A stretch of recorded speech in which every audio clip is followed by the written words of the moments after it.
South ఇండియాలోనే అతి తక్కువ ధరలకే రత్నాలందించే ఏకైక సంస్థ 6JVR. నమస్తే రాహుల్ రెడ్డి గారు. నమస్కారం లక్ష్మి గారు. బాగున్నారండి? బాగున్నానండి. ఇప్పుడు అమెరికాలో ఎలక్షన్స్ అవుతున్నాయి కదా, ఆహా. మన ప్రాసెస్కి వాళ్ళ ప్రాసెస్కి చాలా డిఫరెన్స్ ఉంటుంది అంట కదా. అవునండి. సో ఇప్పుడు ఆ ప్రాసెస్ ఎలా ఉంటుంది ఏంటి ఒకసారి ఎక్స్ప్లెయిన్ చేస్తారా? అండ్ ట్రంప్ గెలిచే ఛాన్సెస్ ఎంతవరకు ఉంది అంటారు? ఇప్పుడు మనకు అక్కడ రెండే పార్టీలు ఉంటాయండి. ఇక్కడ మాదిరి మల్టిపుల్ పార్టీస్ ఉండయి. ఒకటేందో డెమోక్రటిక్ పార్టీ అంటారు, ఒకదాన్ని రిపబ్లికన్ పార్టీ అంటారు. ఇప్పుడు కరెంట్ ఉన్న president Biden democratic party, Trump అతను రిపబ్లికన్ పార్టీ అన్నట్టు. అయితే ఫస్ట్ వీళ్ళు ప్రెసిడెంట్ ఎలెక్ట్ అయ్యేటప్పుడు వాళ్ళు ఏం చేస్తారంటే ఆ పార్టీ నుంచి ప్రెసిడెన్షియల్ క్యాండిడేట్ ఎవరు అనేది డిసైడ్ కావాలన్నట్టు. అయితే ఫస్ట్ డెమోక్రటిక్ పార్టీలో ఆల్రెడీ ప్రెసిడెంట్ ఉన్నాడు కాబట్టి అతను డెమోక్రటిక్ పార్టీలో పోయి నేను మళ్ళీ ప్రెసిడెంట్ అవుతా అని చెప్తే నార్మల్గా అందులో ఎలక్షన్స్ ఉండేవి, వాళ్ళకు దాదాపుగా ఫ్రీగా ఎలెక్ట్ అయిపోతారు అన్నట్టు. అందులో రిపబ్లికన్ పార్టీలో ఈ కరెంట్ ప్రెసిడెంట్ బైడెన్ ఉన్నాడు కాబట్టి అక్కడ కంటెస్ట్ నడుస్తుంది ఇప్పుడు. అయితే కంటెస్ట్ నడిస్తే అందులో మెయిన్ కంటెస్టెంట్లో ఇప్పుడు ఉన్నది ట్రంప్, ఆ తర్వాత నిక్కీ హేలీ అని మన ఇండియన్ అమ్మాయి, ఇండియన్ ఆమె నిక్కీ హేలీ ఉందన్నట్టు. వీళ్ళిద్దరు కంటెస్ట్. అయితే ట్రంప్ గెలిచిపోయినట్టే, ఎందుకంటే ఆల్రెడీ వాళ్ళకు కావాల్సిన డెలిగేట్స్, వాళ్ళకి కావాల్సిన మెజారిటీ ఈ మధ్యలో సూపర్ 16 స్టేట్స్, సూపర్ ట్యూస్డే అంటారు అన్నట్టు. 16 స్టేట్స్లో, అందులో పెద్ద స్టేట్స్ టెక్సస్, కాలిఫోర్నియా అటువంటి స్టేట్స్ అన్నీ ఎలక్షన్ అయినాయి. అందులో 15 స్టేట్స్లలో కూడా మొత్తం ట్రంపే గెలిచిండు.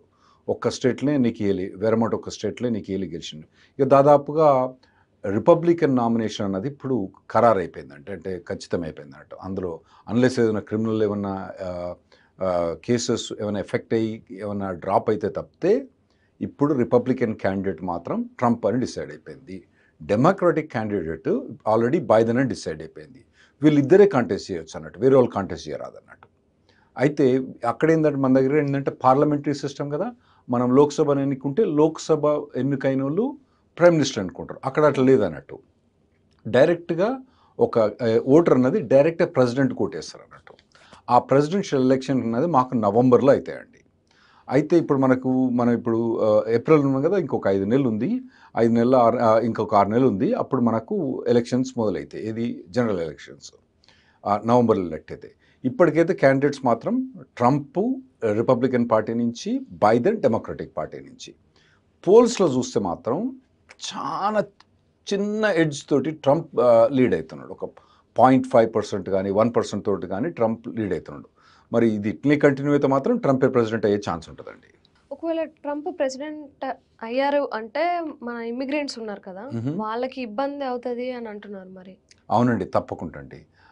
4 ఏళ్ళు ఇంతకుముందు ట్రంప్ ఉన్నప్పుడు మమ్మల్ని నరకయాతన చేసిండండి. ఎన్ని సతాయించాలో అనే సతాయించిండు. ఇన్ జనరల్ ట్రంప్ అన్నది యాంటీ ఇమిగ్రెంట్ పాలసీ అన్నట్టు.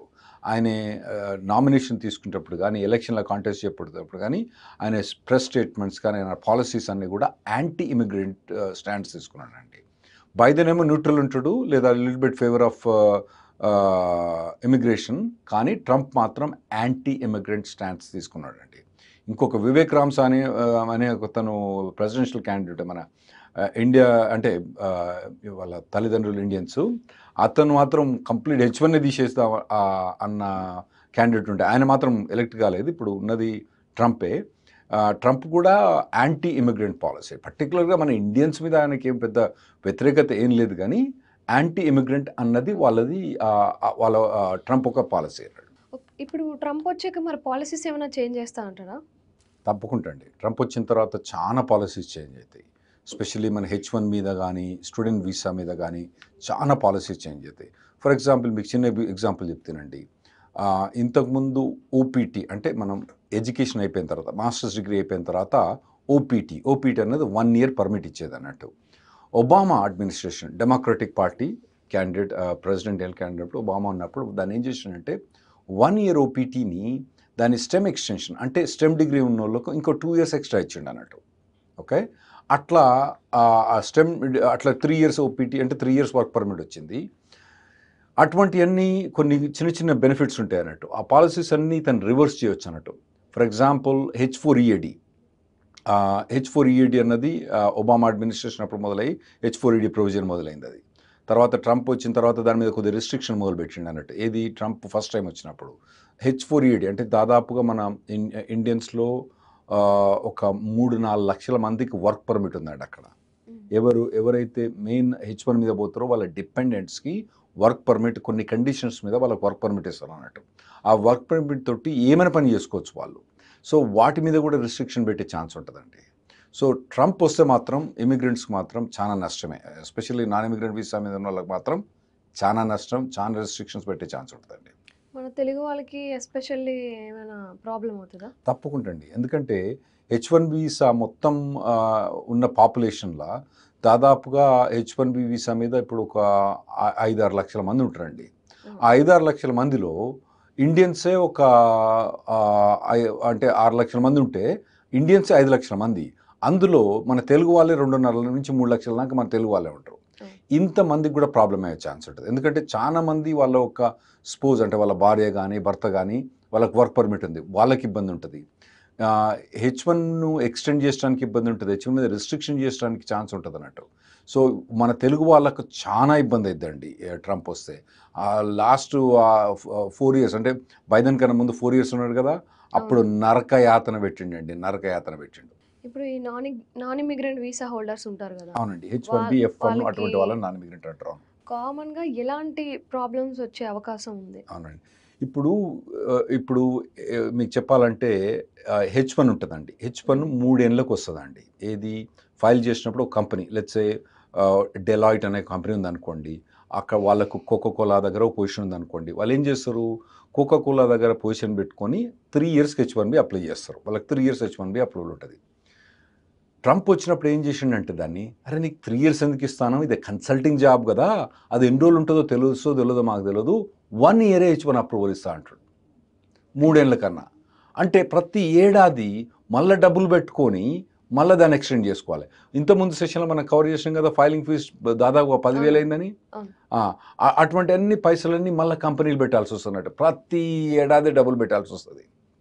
మళ్ళా ఇంకోటి ఏంటంటే స్పెషల్లీ చిన్న కన్సల్టింగ్ కంపెనీస్ ఏం చేస్తాయంటే, డెలాయిట్ కోకోకోలా ఉందనుకోండి, అంతకన్నా కింద ఇంకో చిన్న కన్సల్టింగ్ కంపెనీ ఉందనుకోండి, ఆ చిన్న కన్సల్టింగ్ కంపెనీ డెలాయిట్కి ఇచ్చి డెలాయిట్ నుంచి కోకోకోలా పోతారు అన్నట్టు చాలామంది.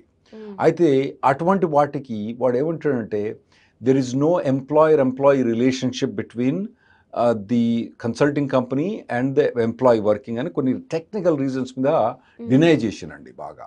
సో అటువంటి అన్ని ఫస్ట్ ఏంటంటే ఎక్స్టెన్షన్ 3 ఏళ్ళు వచ్చేది 1 ఏడాది వస్తుంది. మళ్ళీ H1 మీద కూడా చాలా డినైల్ వస్తుంది. మళ్ళీ అతను ఇక్కడికి ఇండియాకి రావాలి, మళ్ళీ H1B అప్లై చేసుకోవాలి, మళ్ళీ స్టాంపింగ్ పోవాలి, మళ్ళీ అక్కడ పోవాలన్నట్టు. ఒక ఇయర్లో 2019 ఇయర్లో మాకు అప్పుడు 2018-2019లో ట్రంప్ ఉన్నప్పుడు 30-40% ఆఫ్ ద H1Bs డినైల్ వచ్చేదండి. ఇప్పుడు ఈ బైడెన్ అడ్మినిస్ట్రేషన్ వచ్చిన తర్వాత ఇప్పుడు మాకు డినైల్స్ ఎంత పర్సెంట్ అంటే దాదాపుగా 3%-4% ఉంటుంది. అంటే అప్పుడు అంతకన్నా 10 ఇంతలు ఎక్కువ డినైల్ వచ్చింది అన్నట్టు. అంటే ఇంకోటి ఏంటంటే, ఒక పర్సన్ పోయి ఒక ఇల్లు కొనుక్కున్నాడు, జాబ్ చేస్తాడు, స్టేబుల్గా ఉన్నాడు, కానీ ఎప్పుడు H1B పోతుందో తెలియదు. ఎందుకంటే ఇప్పుడు నార్మల్గా అయితే 3 ఏళ్ళలో H1B ఎక్స్టెన్షన్ ఇస్తారు కదా, 3 ఏళ్ళ తర్వాత మళ్ళీ ప్రతి 3 ఏళ్ళకి రెన్యూ చేసుకుంటూ ఉంటారు. రెన్యూ చేసుకుంటే కూడా చాలా ఇబ్బంది ఉండదు. ట్రంప్ అప్పుడు ఏం చేసిండు, 3 ఏళ్ళ కన్నా ఏడాదే పెట్టిండు. మళ్ళీ ఏడాది పెట్టి కూడా దాదాపు 30-40% H1Bs డినై. ఇక అప్పుడు చాలామంది ఇండియన్స్ అప్పుడు ఏమనుకుంటారంటే, ఇది తుమ్ముతే ఊడ్చే మొక్కు ఎప్పుడైనా ఊడిపోతుంది, ఇక్కడ మనం ఉండడం క్షేమం కాదు అని చాలామంది ఏమనుకుంటారంటే, అప్పుడు మనం ఇండియా పోదాము అని బాగా అనుకున్నారండి. ఎప్పుడైతే మనం H1B డినై అయిద్దాం మనం ఇండియా పోదామని. కొందరు డినై అయిన వాళ్ళు ఉన్నారు, వాళ్ళు ఇండియాకి వచ్చి సెటిల్ అయిన ఉన్నారు, ఆ తర్వాత మళ్ళీ వచ్చింది అనుకోండి చాలామంది. సో అట్లా H1 మీద ఉన్నా కూడా, L1 మీద ఉన్నా కూడా, OPT మీద ఉన్నా కూడా తుమ్మితే ఊడ్చిపోయే ముక్కు మాదిరే ఆ నాన్ ఇమిగ్రెంట్ వీసాలు అయితే ట్రంప్ వస్తే. దానివల్ల స్టెబిలిటీ అని ఉండదు, ఫోకస్ వర్క్ మీద ఫోకస్ ఉండదు, వాడు ఇమిగ్రేషన్ మీదనే ఫోకస్ ఉంటుంది. నాకు నెక్స్ట్ ఎక్స్టెన్షన్ వస్తా రాదా, రాకపోతే ఏం చేయాలి, ఇండియాకు పోవాలా, ఇండియా పోతే ఎక్కడ ఉండాలి అయ్యని ఆలోచిస్తున్నట్టు. ఇప్పుడు 3 ఇయర్స్ H1B ఇచ్చిన అనుకోండి, కామన్గా ఎక్స్టెండ్ అవుతుంది అనుకోండి, వాడు ఫోకస్ ఏముంటాడు, జాబ్లో చూసుకొని ఎంత మంచిగా జాబ్ చేయాలి, ఎంత మంచిగా ప్రోగ్రెస్ చేయాలి అన్న ఆలోచన మీద సాఫ్ట్వేర్ ప్రొఫెషనల్స్ ఉంటారు, ఉండాలి కూడా. అవును. దానికన్నా ఈ తుమ్ము తుడిచే ముక్కు గురించి ఆలోచిస్తూ అంటున్నాడు. ఎప్పుడు పోద్దో హెచ్చుకొని తెలియదు, ఎప్పుడు తట్టపట్ట దొరకొని పోలేదు. పిల్లలు స్కూల్కి పోతా అంటే అప్పుడు మధ్యలో హెచ్మన్ బిడ్డనే అనుకోండి, వాళ్ళని ఎట్లా అక్కడి నుంచి ఇక్కడ స్కూల్ తీసుకోవాలంటే అంత ఈజీ కాదు కదా. వాళ్ళు 6, 7 చదువుకుని అనుకోండి, అంత ఈజీ కాదు కదా. అవన్నీ కష్టాలు ట్రంప్ అప్పుడు లాస్ట్ టైం ఉండే. మళ్ళీ ట్రంప్ వచ్చిందంటే మళ్ళా నరక యాతన కంపల్సరీ చూపెడతాడు మనకు. మళ్ళీ ఎవ్రీ ఇయర్ రెన్యువల్ చేసుకోవాలి ఛాన్స్ ఉంటుంది. వాళ్ళు ఇదివరకు ఇప్పుడు అయితే 3 years ఇస్తాను కదా మనకు. 3 years ఇచ్చేవాడికన్నా 7 కాదు 3 నెలలు కూడా ఇవ్వచ్చు వాళ్ళు. 3 నెలలు కూడా ఇవ్వచ్చు. ఎందుకంటే కాంట్రాక్ట్ 3 నెలలు ఉంది, 3 నెలలే ఇవ్వచ్చు. కొన్ని అయితే మాకు 6 నెలలు వచ్చినాయి అప్పుడు H1B అప్రూవల్. అంటే ప్రతి 6 నెలలకు మనకంటే చాలా కష్టం. ఇంకోటి ఏంటంటే నార్మల్గా ఇప్పుడు వీళ్ళు ఉన్నారనుకోండి, ఎవరు H1 మీద 3 ఏళ్ళు ఉన్నాడు, మంచిగా సెటిల్ అయి ఉన్నాడు, మంచి కంపెనీకి పనిచేస్తాడు, డెలాయిట్ లాంటి కంపెనీకి పనిచేస్తాడు అనుకోండి. ఇల్లు తీసుకున్నాడు, ఫ్యామిలీ ఉంది, పెళ్ళాం కూడా పనిచేస్తుంది ఉన్నది. 3 ఏళ్ళ తర్వాత ఏం చేస్తాం, 6 నెలల ముందే మేము H1B అప్లై చేస్తాం. ఓకే, 6 నెలల ముందు అప్లై చేస్తే ఏది ఎక్స్టెన్షన్కి 2-3 నెలల్లో H1B ఎక్స్టెన్షన్ వచ్చేస్తే అతను ఇంకా నెక్స్ట్ 3 years దాకా సెట్ అన్నట్టు. ట్రంప్ వచ్చినప్పుడు ఏం చేసిండంటే ఆ 3 నెలల టైంను 9 నెలలకు చేసిండు. 9 నెలలకు చేసిండు. ఇంకోటి ఏంటంటే మాకు ప్రీమియం ప్రాసెసింగ్ అని ఉంటుంది అన్నట్టు. $2,000 పైన కడితే 3 వారాలలోనే మాకు రిజల్ట్ వచ్చేస్తుంది. ఒక ఫ్యామిలీ ఉన్నప్పుడు వాళ్ళకు ఒక పర్మనెన్సీ అనేది ఉండాలి. అప్పుడు ఏం చేసిండు, ఆ ప్రీమియం ప్రాసెసింగ్ అనేది కూడా తీసేసిండు. అప్పుడు ఏమైంది, H1B 9 నెలల తర్వాత ఏమైంది, డినై అయింది అనుకోండి, మళ్ళీ ఫైల్ చేసడానికి వీలు ఉండదు. అదే మీకు 6 నెలల ముందు ఫైల్ చేసి H1B ఫైల్ చేసి ఒకవేళ డినైల్ అయినా మళ్ళీ ఒకసారి ఫైల్ చేసుకోవచ్చు మనం ఎక్స్టెన్షన్. సో అటువంటి అన్నీ ఎట్లా తిరకాసులు పెట్టినాడో అట్లా తిరకాసులు పెట్టిండండి. ఇంకో ఎగ్జాంపుల్ చెప్తాం. అప్పుడు ట్రంప్ ఉన్నప్పుడు H4 మీద నేను 3 లక్షల మంది దాకా H4 EADలు ఉన్నాయని చెప్పినా కదా. ఆ 3 లక్షల మందికి బైడెన్ అంతకుముందు ఒబామా అడ్మినిస్ట్రేషన్ ఉన్నప్పుడు ఎట్లా ఉన్నాయంటే H1Bతో సహా, అంటే మెయిన్ అప్లికెంట్ H1 మీద ఉంటాడు, డిపెండెంట్స్ H4 మీద ఉంటారు. అంటే హస్బెండ్కు డెలాయిట్లో జాబ్ ఉందనుకోండి, అతనికి I-140 అప్రూవ్ అయింది అనుకోండి, వైఫ్ H4 EAD అంటే H4 మీద వర్క్ పర్మిట్ ఇచ్చింది వాళ్ళకి అప్పుడు. అయితే ఇదివరకు బైడెన్ మన ఒబామా అడ్మినిస్ట్రేషన్ ఉన్నప్పుడు ఏం చేసిందంటే H1తో సహా మేము H4 తర్వాత వర్క్ పర్మిట్ EAD అంటాం దాన్ని, అవి 3 అప్లై చేస్తే అవి 3 కూడా ఒకటేసారి అప్రూవ్ చేసేది. ట్రంప్ వచ్చిన తర్వాత ఏమంటాడు, ఎందుకు వీళ్ళకి ఎందుకు అంత తొందర అప్రూవ్ చేయడానికి, H1 అప్రూవ్ చేద్దాం, 3 ఏళ్ళ దాన్ని 1 ఏడాది తర్వాత H4 EAD ఎంబడే అప్రూవ్ చేయకుంటే ఏమైందంటే వీళ్ళు ఏం చేస్తా అంటారు, ఎక్కడైనా జాబ్ చేస్తారు, మీరు ఎక్కడైనా జాబ్ చేస్తారు, మీకు జాబ్ చేసిన తర్వాత వర్క్ పర్మిట్ గ్యాప్ వచ్చింది అనుకోండి, ఏం చేస్తారు, మీరు వర్క్ చేయరాదు కదా. మీరు వర్క్ చేయకపోతే మీరు హోస్టెస్ ఉన్నారు, ఇక్కడ హోస్ట్ చేస్తారు, టీవీ స్టేషన్ ఉన్నారనుకోండి, వేరే వాళ్ళని పట్టుకొచ్చి వాళ్ళు చేయాల్సి వస్తుంది కదా. వేరే వాళ్ళు వచ్చిన తర్వాత మీ జాబ్ పోయిన తర్వాత వాళ్ళు మళ్ళీ మిమ్మల్ని తీసుకోరు. అట్లా ఈ 3 లక్షల మందిని నరకయాతన పెట్టిండండి అప్పుడు. ఆ 4 ఏళ్ళు మమ్మల్ని నరకయాతన పెట్టిండు. వాళ్ళకు కరెక్ట్గా అప్రూవల్ రాక డిలే చేసేది అన్నట్టు. దాన్ని డినై చేయరాదు H4 EADని. ఎందుకంటే రెగ్యులేషన్ ప్రకారం ఎట్టుందంటే H4 EAD అన్నది కంపల్సరీ ఇమిగ్రేషన్ ఇవ్వాల్సిందే, అందులో వాళ్ళకి అసలు డౌటే లేదన్నట్టు. అటువంటి వాటిని అన్నిటిని కూడా వాటిని డిలే చేసేవాటికి ఏమైందంటే మీకు జాబ్ పోతే పర్మనెన్సీ పోతుంది. అట్లా ఎట్లా సతాయించాలనో, ఎన్ని తీర్ల సతాయించాలనో మనం అన్ని తీర్ల సతాయించిన ట్రంప్ లాస్ట్ టైం వచ్చినప్పుడు. సో ఈసారి వస్తే కూడా ఇప్పుడు కూడా అతను యాంటీ ఇమిగ్రేషన్ స్టాండ్సే తీసుకుంటుండు. అతను వస్తే మాత్రం మన నాన్ ఇమిగ్రెంట్ స్పెషల్లీ H1 మీద ఉన్న వాళ్ళకి కానీ, L1 మీద ఉన్న కానీ, F1 వీసా ఉన్న వాళ్ళకి కానీ, అడ్జస్ట్మెంట్ ఆఫ్ స్టేటస్ ఫైల్ చేసి పెండింగ్ ఉన్న వాళ్ళకి కానీ నరక యాతన పెడతాడండి.